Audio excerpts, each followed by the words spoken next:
18.1 દાખલા નંબર 7 શું કહે છે કે જો cot θ બરાબર 7/8 હોય તો number 1 1 sin θ * 1 sin θ 1 cos θ * 1 cos θ ની કિંમત શોધો. નંબર 2 cos θ ની કિંમત શોધો. અહીંયા આપણને ત્રિકોણમિતિય મૂલ્યનું ત્રિકોણમિતિય ગુણોત્તરનું મૂલ્ય આપેલું છે. આપણે કાટકોણ ત્રિકોણની આકૃતિ દાખલો ગણવાનો. દોરી કાઢી ત્રિકોણ ABC ખૂણો B કાટખૂણો લઈએ.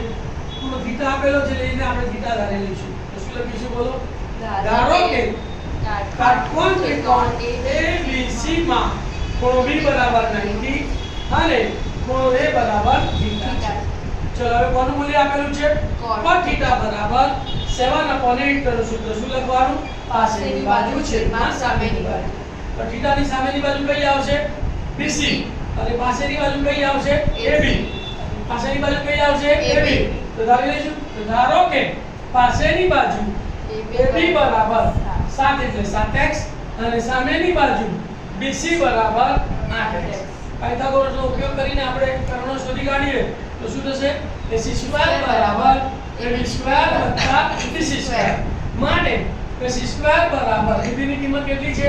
7x. તો 7x નો વર્ગ વત્તા BC ની કિંમત કેટલી છે? 8x. તો 8x નો વર્ગ. તો માટે AC² બરાબર સીધું સીધું 49x² વત્તા * 64x બરાબર એનો સરવાળો કરીએ અને વર્ગ દૂર કરીએ તો સામેનાનું વર્ગમૂળ. તો માટે AC બરાબર વર્ગમૂળમાં 113x². AC નું વર્ગમૂળ 113 નું વર્ગમૂળ નીકળે નહીં. તો માટે AC બરાબર વર્ગમૂળમાં 113 અને x² નું વર્ગમૂળ x. હવે કોની વેલ્યુ શોધવાની? sin θ અને cos θ અને cot θ. cot θ ની વેલ્યુ તો આપેલી છે એટલે શોધવાની જરૂર નથી.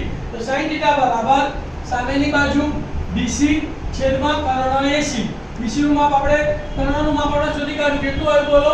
વર્ગમૂળમાં 113x બરાબર. તો 8x છેદમાં વર્ગમૂળમાં 113x. તો શું થશે બોલો? xx ઉડી જશે ને? આ x ગયા કેટલા બચ્યા? 8 છેદમાં વર્ગમૂળમાં 113. એવી રીતે cos θ બરાબર પાસેની બાજુ AB છેદમાં કર્ણ AC. AB ની વેલ્યુ કેટલી છે? 7x અને AC ની વેલ્યુ વર્ગમૂળમાં 113x.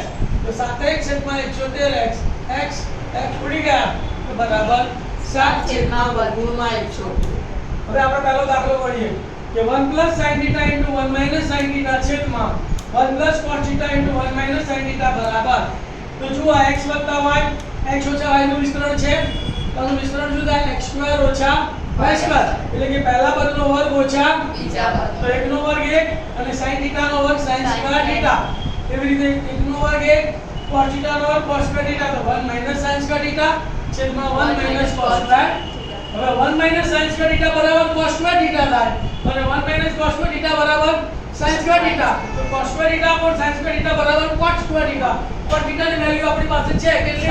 7/8. તો 7/8 નો વર્ગ તો બરાબર 7 નો વર્ગ 49 8 નો વર્ગ 64. અને બીજી પણ આપણે cos² θ ની કિંમત શોધવાની હતી. તો cos² θ બરાબર 49/64. ચલાઈ ગયો.